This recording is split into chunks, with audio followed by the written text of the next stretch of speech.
Ladies and gentlemen, boys and girls, and Pokemon fans of the world, MegaCrasher is here, and we are 2 weeks away from Pokemon Sun and Pokemon Moon being released to us worldwide, baby! I am so excited to get my hands on them games, man. I cannot wait, which kind of reminds me, I need to pre-order that shit, man. I need to pre-order it so that way I can have a guaranteed spot locked in like the Jujigatami armbar in MMA. That way, I will not be able to miss out on this excitement. But I want to bring you guys a very special and a very different kind of video, and we are going to be discussing and talking about abilities. Now, since 6th generation, more specifically since Omega Ruby and Alpha Sapphire, we have had a total of 192 abilities released to us. And I've just got to say, with 7th generation just around the corner and having more abilities released to us, let's go ahead and see what kind of abilities we got and just how many were introduced to us in the upcoming 7th generation. Now, I also got to say that the abilities that have been released to us so far may not, in fact, be all of the abilities for 7th generation. So, we could potentially have more abilities to be revealed to us than has already been revealed to us already. You guys ready for this? Let's go on to Cerebi, baby! Woohoo! Alright, ladies and gentlemen, so we're here on Cerebi.net. We have the abilities list so far revealed to us in 7th generation. So let's go ahead and get started with these abilities. So Full Metal Body is the signature ability of Solgaleo. It is essentially another version of Clear Body, just worded differently, which means that you're protected from having your stats lowered in any way, shape, or form by the opponents. We have ourselves Shadow Shield, being an exclusive ability to Lunala, which is essentially a multi-scale ability, just worded differently, and it is a pretty good ability, I will say, especially given the fact that Lunala has 2 4x weaknesses, that being to Dark and Ghost. Because of the fact that it's Psychic and Ghost, it's going to have those 2 weaknesses to really worry about. Now, the next ability is Comatose, and the Pokemon can only be affected by the sleep status condition, which means that this ability is just going to be so damn annoying to deal with in battle, especially if you are revolving your team strategy around statusing your opponents and stalling them out with like Toxic Poison or burn damage and things like that. Well, Comatose would be like, well, sorry, but the only status that I can be afflicted with would happen to be Sleep. And this ability, if used correctly, could in fact be pretty damn broken. The next ability that we got comes in the form of Power Construct, which is Zygarde's signature ability, and it changes Zygarde's form to complete form when its HP is less than 50%. So that means that you could slap a Yachi Berry or even a Focus Sash on the likes of Zygarde, and when its HP is below 50%, whammo! Zygarde complete form suddenly comes to be in battle, man, and I am so excited with how Zygarde is going to turn out in battle in 7th generation, because Zygarde has always been one of my favorite 6th generation Pokemon, and the fact that it got a huge makeover, oh man, I just could not be any more happy and any more excited when it comes to the love that Zygarde got in this generation. So the next ability comes in the form of Soul Heart, which is Magirna's signature ability, so far anyways, and it raises the special attack by 1 stage when a Pokemon on the field is knocked out. So this Pokemon could essentially just gain stat boosts for free. Like, it doesn't even have to knock out an opponent in, say, a doubles or even a triples battle. You could have the partner Pokemon do it for it, and there you go. Magirna's special attack gets boosted by 1 stage, making it just that much more threatening to face in battle. The next ability we got Stakeout, and it deals twice the normal damage if the opponent just switched into battle. So that means that it's going to be putting a bit of a chokehold on any strategies that revolves around heavy switching, and also things like U-turn and Volt Switch is going to be affected by this big time as well. So up next, we have ourselves the Surge abilities that are exclusive to the 4 Island Guardians. We have ourselves Electric Surge, Psychic Surge, Misty Surge, and Grassy Surge. And it activates Electric Terrain when being sent out, and then Psychic Surge activates Psychic Terrain when being sent out, and then Misty Surge activates Misty Terrain when being sent out, and then Grassy Surge activates Grassy Terrain while being switched out. Now, all these terrain abilities have their own significant benefits to those Pokemon and to the Pokemon that match their types, and in certain situations, some moves as well. We also have ourselves Dazzling, which so far we see Bruxish with that ability, and it prevents moves with an increased speed priority from hitting. So, essentially, it's giving the big middle finger to priority moves. It's like, well, guess what, man? You want to use your Gale Wings, Brave Bird, Talonflame? Well, that's not going to happen, my friend. You want to use Fake Out? That's not going to happen. You want to use Sucker Punch? That's not going to happen. So, there you go. It's like Bruxish automatically becomes a league of its own when it comes to abilities, because that ability is just absolutely amazing. The next ability we got comes in the form of Berserk, and it increases the special attack when its HP reaches 50%. So, Drampa, if it has really good defensive stats, then this Pokemon is just going to be so crazy to deal with in battle. And I can't wait to use Drampa. Number one, it looks like Snoop Dogg, man. It looks like a Snoop Dogg dragon, man. I'm just so happy to see that that Pokemon is not only has a cool design, but also has a pretty damn sweet ability as well. So coming up next, we have ourselves Battery, and it increases the power of the ally Pokemon's special moves. So you have a pretty damn good doubles or triples ability right there, especially if your partner Pokemon are going to be special attackers. And I am just so excited because you have that Pokemon that is, I can't remember, oh yeah, Charjabug. Charjabug's the name, and it has that ability known as Battery. And even though Charjabug is only a middle stage evolution in the bug lineup, that being the Vikavolt being the final stage evolution of that bug trio, I just can't wait to see what other Pokemon is going to have access to that ability, or if it's just going to be exclusive to Charjabug and Charjabug only. So, coming up next, we have ourselves Corrosion, and Corrosion allows the Pokemon to inflict poison status on Steel and Poison-type Pokemon. So, that means that those two types, which would originally be immune to Poison-type statuses, well, I'm afraid I've got some bad news. Gonna hit you with me Bullhammer in the form of a Corrosion-boosted Toxic. So that means Salandit is going to be quite the annoying Pokemon to deal with, especially if it has an evolution form as well, which according to the data mine, it does. But it hasn't yet been revealed, friends, so keep that in mind.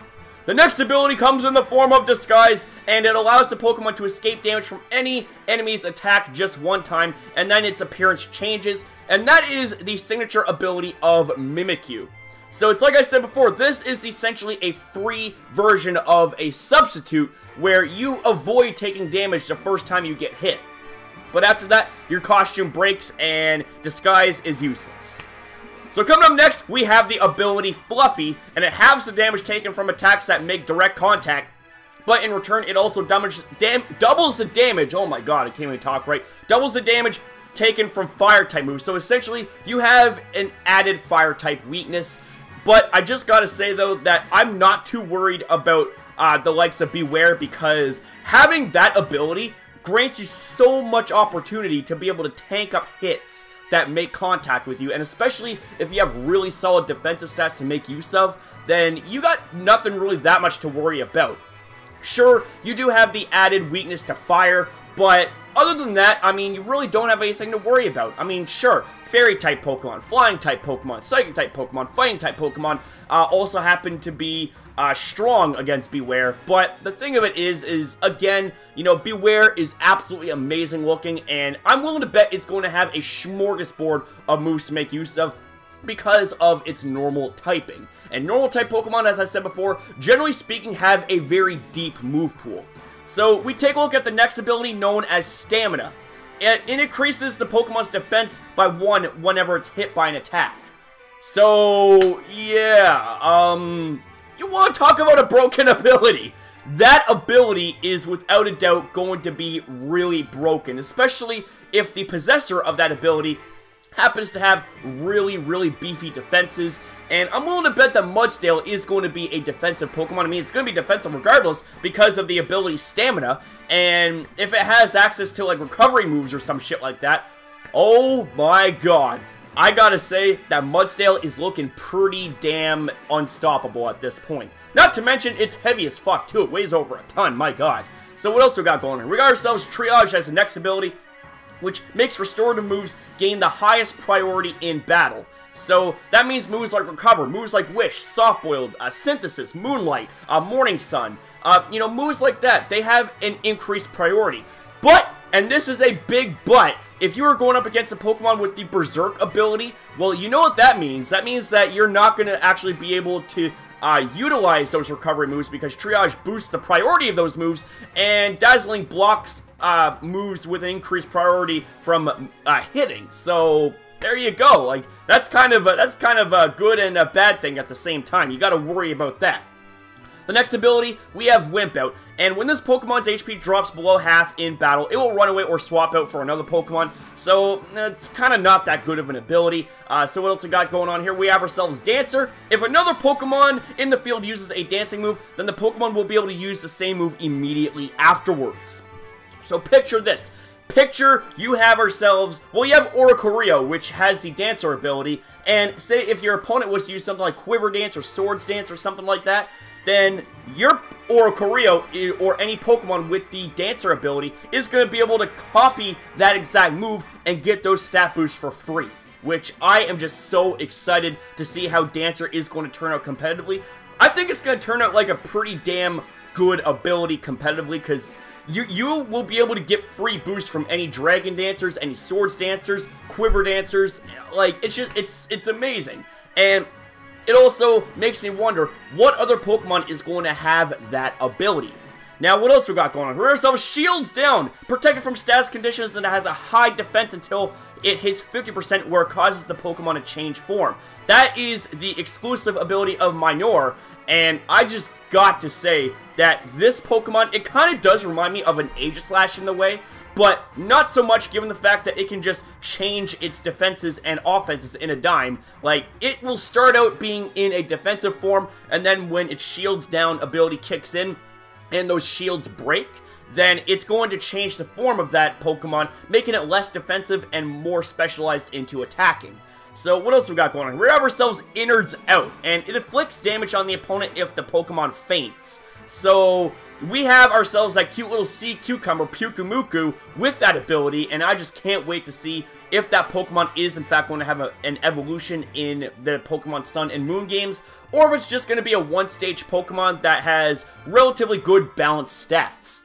Not to mention, it's adorable as hell too. So, we have ourselves the next ability known as Schooling, and Schooling is an ability that after the Pokemon's form in battle, if the health drops below a certain level, the form reverts. So that is going to be Wishy-Washy's exclusive ability, and it basically turns into this huge monster, but only until it drops below a certain amount of HP, then it reverts back into a single form, which obviously isn't going to be that strong in battle, but Wishy-Washy in Schooling form is going to be a brute to face in battle, and that right there just kind of makes me wonder, what kind of stats is Wishy-Washy going to have with single form and with the Schooling form? Like, the Schooling form, I'm willing to bet, is in fact going to have a huge amount of stats. Like, it's going to be, I'm willing to bet, going to be on the same level as either pseudo-legendaries or maybe even legendary Pokemon, but only for a certain amount of time, where, say, for example, your HP drops below a certain point,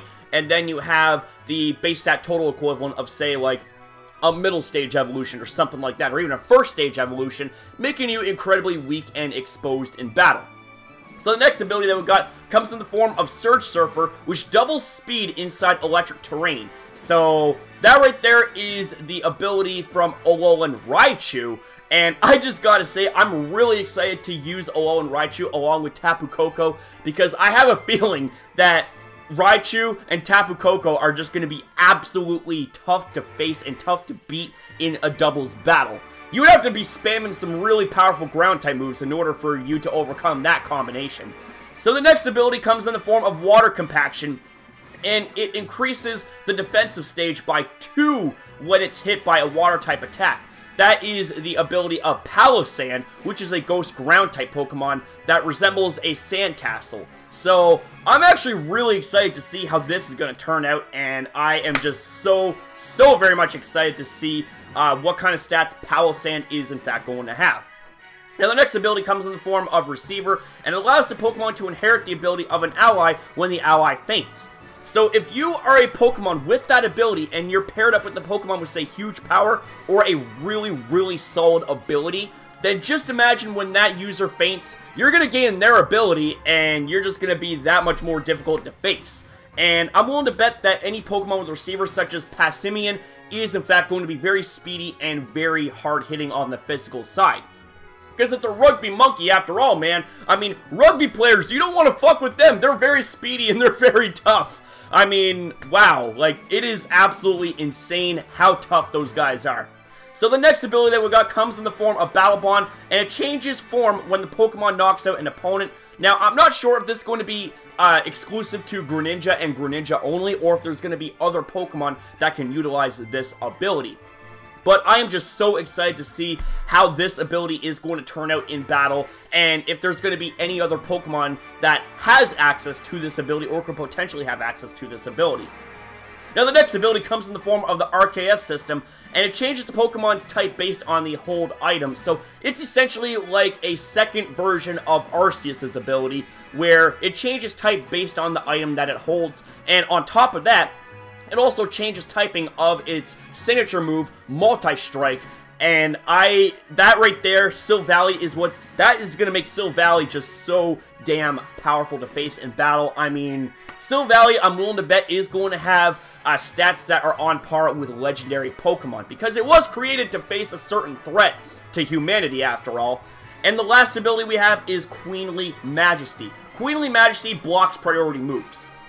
So there you go. You have yet another ability that gives the big fuck you to priority moves. And I'm just so blown away with how many abilities and how 7th generation is basically saying, hey, it's like all of these past generations with these crazy ways of boosting priority, such as Prankster boosting non-attacking moves priority by 1 stage, such as the likes of Gale Wings boosting the priority of flying type moves. It's like, well, we gotta right that wrong. So let's go ahead and introduce all these new abilities that prevents you from using priority moves.